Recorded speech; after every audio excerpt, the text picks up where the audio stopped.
forgive me for this trap shit. Sergeant Smack make it backflip. Telly Hank did with the action. With the vital speaking Spanish. Frank Matthews, how I vanish. Poof. Came back like I'm King Tut. Gold BBS is on a beamer. When Fat Cat was 10 queens up. Ball off the profit, not the re-up. Fly like Puerto Rican Jesus. Uptown like I'm Baby May. Just caught a touchdown from the bay.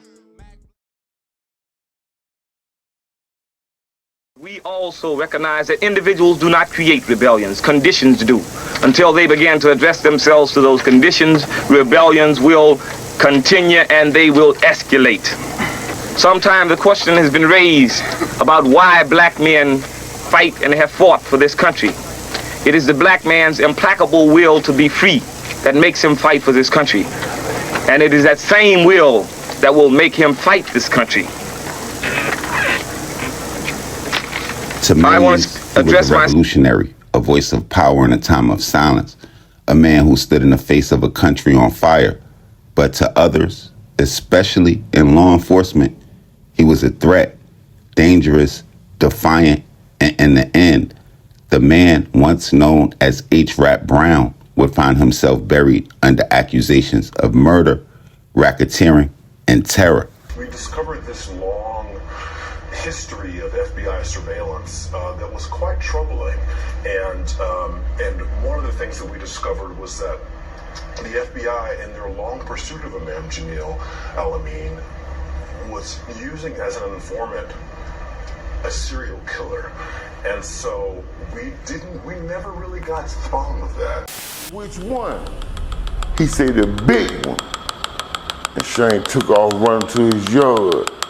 And the guy shot 5 times, and he hit Shane 2 times. And he pulled off. After Addis died,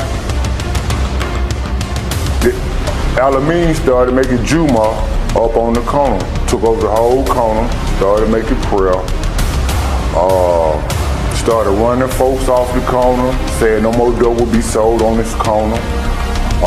Put out a memo saying that anybody caught on the corner selling dope will be dealt with. To you all having the patrols at night and taking pictures and things of that nature, do you think that you all were the first ones to have done that, or the first ones to have been effective in doing that? I think in this area, we probably the first ones that started doing that. Okay. I don't know if people around the country were doing things like that because we were here during the height of the crack epidemic, and there were crack houses all around, and people at the park, were trying to use the park for prostitution and dealing, and so what the problem in many African American communities is people don't confront illegal activity, and so if you confront it or carefront it, then people will respond to that. But if you just let it go, if you have your neighbor selling drugs and you don't say anything, then it destroys a neighborhood. It was one of Atlanta's oldest neighborhoods and one of its most volatile. But now, most people know the West End as a home base for the city's Muslim community, a place where kufis, long robes, and prayer rugs are just as common as corner stores and street signs. But long before it became a sanctuary, it was a battleground, and the rise to faith there apparently didn't come without a fight. Since the 1970s, the West End has been home to a growing movement rooted in Islam, but on discipline and powered by Black resilience. And at the heart of it all stood one building, the West End Community Masjid. To the outside world, it looked like just another house of worship, but inside it was a fortress, a command post, and a symbol of structure in the midst of street collapse. And by the 1990s, that symbol would find a new face. Once known as H. Rap Brown, he had been a firebrand of the civil rights era, a voice of rebellion, a face of the FBI's most wanted list, and then for years, silent, until he would reemerge, this time as Jamil Al-Amin, a revolutionary turned religious leader, and to many, the man who brought peace and order to one of Atlanta's most dangerous corners. But in March of the year 2000, everything would change. a Fulton County deputy was shot and killed, and almost overnight, the same man that was once called the peacemaker was branded a murderer. He was arrested, convicted, and sent to a Colorado supermax. But from the beginning, he would claim they had the wrong man. His supporters would point to a lifetime target on his back, a conspiracy, and a hitman. I'm going to do my best to tell you guys the story of a man who would rise to power through protest, transform a community through faith, and become a lightning rod for controversy and conspiracy. Violence is necessary. Violence is a part of America's culture. It is as American as cherry pie. Atlanta Police Patrol for a shooting suspect on what Muslims call a day of prayer. It's Hajj, a holy period for this Muslim community. The crime scene tape alerts him something went wrong last night. Two Fulton County deputies, Richard Kenshin and Algernon English, were gunned down at Weston Place in Oak, in the heart of this Muslim community.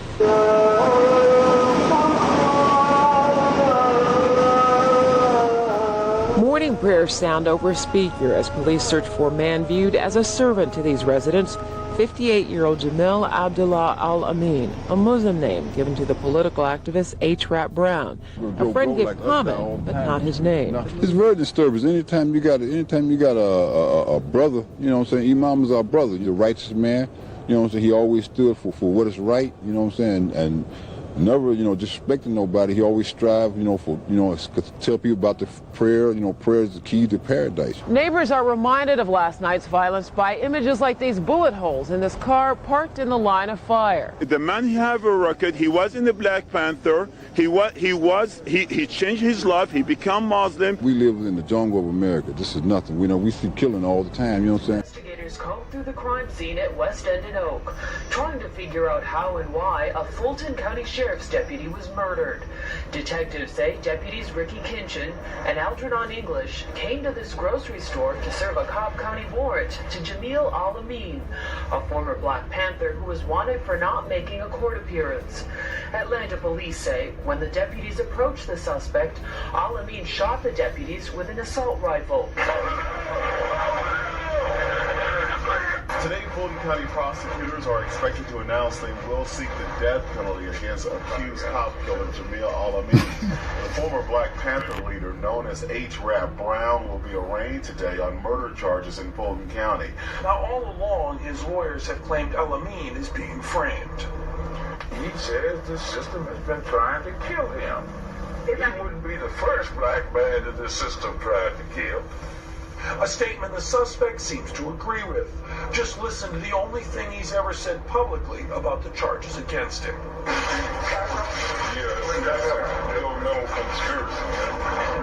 Needless to say, Fulton County Sheriff Jackie Barrett doesn't agree. You cannot defend the indefensible go-to conspiracy. And you may recognize that voice, Mark Teichner, reporting in that last story back in 2000. Now, Jamil Al-Amin is serving a life sentence for that West End shooting, but the story really began years before that. The new Tenderfoot podcast series, Radical, takes a look at the bigger picture and really digs into this investigation. Podcast producer and host Mosi Secret is joining us now, really just to break it all down for us. It's so great to have you here. I'm really excited to be here. Thank you. So you really did extensive research going through, conducting these interviews, gathering all this evidence, going back through it. What drew you to going into this case? I know you're from Atlanta and you kind of grew up in that area as well, so there's that kind of tie as well, but that was 2 decades ago, and then you waited until now to kind of get into the podcast. Yeah, well, it's one of these cases that or convictions that there have always been questions about. A man, Jamil Al-Amin, also known as H. Rap Brown, has claimed innocence all these years, for 20-something years. Yeah. As the date of this production, Jamil Al-Amin has been incarcerated for 23 years, 2 months, and 5 days. In recent months, concerns about his health has added a new urgent weight to his continued confinement. Those closest to him understand just how limited his time may be and why every remaining day matters more than ever before. Assalamu alaikum, y'all. So the doctors say we have 10 months. I spoke to my father today, and I was planning on giving y'all an update on everything anyway, but the doctors say we have 10 months. So that's a little rough to deal with, but alhamdulillah, we got 10 months. So the goal is now to make sure that he spends the majority of those 10 months as a free man. Alhamdulillah, we were able to successfully raise $228,000 for the docuseries, and we're going to be able to complete it for that amount, even though the original budget was $450,000. In fact, I am scheduled to watch the rough cut of the first episode tomorrow, and the second episode is being worked on as well simultaneously. So we should still meet our completion date of May, in conjunction with some other things that we're doing on the legal front. I'm actually very confident that we are going to get this done, but we know the time frame now. So, Allah is the best of planners. We continue to fight again until there's nothing left to fight for. He was in good spirits, but we all understood that this was a real possibility, that he was much closer to the end than the beginning. Now there's just a real number on it. So, again, even in that, Allah is the best of planners. They say 10 months, but maybe that's 10 months for a man who has to deal with cancer in a prison cell instead of in a cancer treatment facility. So, inshallah, that'll extend if we're able to get this win. But he said even a day left after the win, we were able to get him out. We're able to clear his name. Even if he only has a day left after that, that's enough. That win counts. And so, alhamdulillah, we're still in the fight, but I just wanted to say thank you to everyone who contributed and helped us along the way in this fight. We're still in it to win it. We don't need anything else from you except for your prayers, and eventually your voices, because again, we understand that aside from the legal aspects involved in this case, this is a political matter. So the voice of the people is going to be instrumental in making this possible, in making this win, the ultimate win, possible. So again, Bismillah, we fight till there's nothing left to fight for, but we got 10 months. Assalamu alaikum. Born Herbert Gerald Brown in Baton Rouge, Louisiana, he would rise to fame in the 1960s as H. Rap Brown, an unfiltered voice for Black America. As chairman of the Student Nonviolent Coordinating Committee and the Minister of Justice for the Black Panther Party, like all of the members involved, he would call for revolution, not reform. He once declared, if America don't come around, we're going to burn it down. And to some, it was the truth, but to others, it was a threat. And in 1971, after a shootout during a robbery attempt in New York, Brown would be arrested and sentenced to 5 to 15 years in prison. But in isolation of a prison cell, he would find something deeper than rage. He would find faith. Beginning to study Islam, he would embrace the name Jamil Al-Amin and left behind the firebrand image of the 1960s for a quiet guidance of Amin. Released from prison 5 years later in 1976, he would relocate south to Atlanta's West End, a neighborhood plagued by drugs, poverty, and police neglect. It was here that Al-Amin would build something lasting. He would found the community mosque of the West End and become a respected voice of the national Dar al-Islam movement, going on to help the homeless, paying rent for the needy, mediating disputes between rival neighbors, and even buried the unclaimed dead. To many in Atlanta, he was more than a religious leader. He was the moral compass of a community forgotten by everybody else. But not everybody would believe in Al-Amin's transformation. Behind closed doors, law enforcement would quietly build a case. In 1992, the FBI and Atlanta Police Department would launch a joint investigation into a rash of murders in the West End. Victims were said to include drug dealers and hustlers, people that many didn't miss, but whose death told the story. Tommy Jones, Kennedy Keller, Marlon Sadler, Jacqueline Johnson, Barbara Ford, and Roderick Fulton. Allegedly 14 names in total. Authorities would allegedly suspect Al-Amin, using his spiritual authority, commanded a street organization cloaked in religion.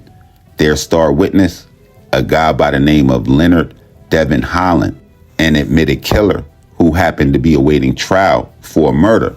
In an alleged tearful 8-hour confession, Holland would claim he served as one of Al-Amin's top lieutenants and that Al-Amin ran a militarized structure with an inner circle, a security wing that was called the Sutra, along with a shadow operation that robbed drug dealers, enforced violent curfews, and silenced witnesses. He even drew a diagram placing Al-Amin at the top, but there was no forensic evidence, no surveillance, no phone taps, only the words of a man that happened to be facing the death penalty. And to Al-Amin's supporters, this wasn't a confession, it was a fabrication, a desperate attempt from a man who apparently knew the system and how to manipulate it. Now, fast forward several years later to May 31st, 1999, and this would be the seed of the tree of horror that Al-Amin would currently find himself in when he would be pulled over in Marietta, Georgia. Police would claim that the vehicle he was driving was stolen. He would hand over a bill of sale and an honorary police badge, a gift from a local mayor, John Jackson, who later verified its legitimacy. Despite that, Al-Amin was charged with speeding, auto theft, and impersonating an officer. And when he would fail to appear for court, a warrant would be issued for his arrest. And what happened next would change some people's outlook on the transformation of the West End and his life forever. A little more than a year later, after the initial traffic stop on March 16th, the year 2000, Fulton County deputies Richie Kinchin and Algernon English would arrive in Atlanta's West End to serve the warrant. After finding Al-Amin's home empty, they would begin to leave when they were said to spot a black Mercedes, his car, pulling into the neighborhood. The deputies would turn around and confront the driver, and in seconds, the streets would explode with gunfire.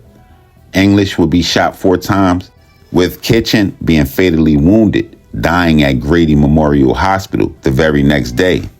The surviving officer, Algernon English, would go on to identify Al-Amin as the shooter, but questions seemed to rise almost immediately. He would admit that the shooter had gray eyes, with Al-Amin's eyes being brown.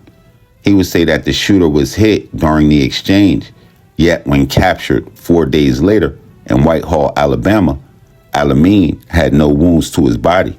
After U.S. Marshals tracked him to Alabama, allegedly using a blood trail found near the scene, when they would arrest him, Jamil Al-Amin was said to be wearing body armor, with firearms allegedly discovered nearby, with one of those guns apparently being linked back to the deputy shooting. But there was no DNA on the weapons, no fingerprints, and the blood found at the scene did not match the Amin or either one of the officers, with the state claiming it was animal blood and Al-Amin's defense team calling it a cover-up. Then comes a curveball, a guy by the name of Otis Jackson, who was actually another inmate and would go on to confess to the killings himself, saying that he was wounded in the firefight and limped through the neighborhood, knocking on doors, with a lot of the details of his confession matching 911 calls that were made that night. But after alleged threats by prison guards, Jackson would recant his statement, only later to reaffirm his confession in a sworn affidavit, with the judge in Al-Amin's case apparently refusing to allow it into evidence. And on May 9th, 2002, almost exactly 2 years to the shooting of the deputies, Jamil Al-Amin would be convicted on 13 counts, including murder and aggravated assault, and 4 days later, he would be sentenced to life without parole. His appeals would go on to be denied by the Georgia Supreme Court in 2004 and by the U.S. Supreme Courts in 2020. In 2007, he was transferred to the most notorious prison that the U.S. has to offer, ADX Florence in Colorado, America's most notorious federal supermax prison. There, he would spend years in solitary confinement, no visitors, no interviews, and no public voice. After years of those conditions, in 2004, Al-Amin would be diagnosed with an illness named multiple myeloma. I saw reports where he was apparently moved to Butner's Medical Center and then later USP Tucson, and by 2025, he would develop a large, life-threatening tumor. And after public pressure, he was finally transferred to a federal medical facility for care. To law enforcement, Jamil Al-Amin was a radical who never let power go. But to his community, he was a shepherd who stood in the gap when no one else would. A man who buried the dead, clothed the poor, and pushed back against the system that he never trusted. His supporters say he was targeted, not for what he did, but for who he was. And the nation never forgave him for being H. Rap Brown, with the revolution coming to an end, but the surveillance never did. To this day, Amin Jamil Abdullah Al-Amin remains behind bars, his health fading, his appeals exhausted, but to the people who still say his name in prayer, he's not forgotten, not silenced, and not done. Now, I definitely need y'all in the comment box so I can see y'all thoughts on this situation. If we got any natives of Atlanta's West End, I definitely want y'all to tap in below. Or any of my people from Atlanta, y'all enlighten me on the history of the West End. Was it really that wild? And did it change like that in a matter of years? And definitely anybody that has any knowledge of the Amin in Atlanta. We definitely want to hear from y'all. Y'all make sure y'all hit that red bell and subscribe button right under this video so y'all know when this real trill spill shit is dropping. Y'all definitely get in the comment box below. Y'all let me know what cities we need to go to, what stories we need to tell, what we missed, what we got wrong, all of that. And definitely make sure y'all tapping with me directly on Instagram, Twitter, POP_A_LOT. And until the next play, you know how we rocking. Shades Popalot. Salute the almighty mob.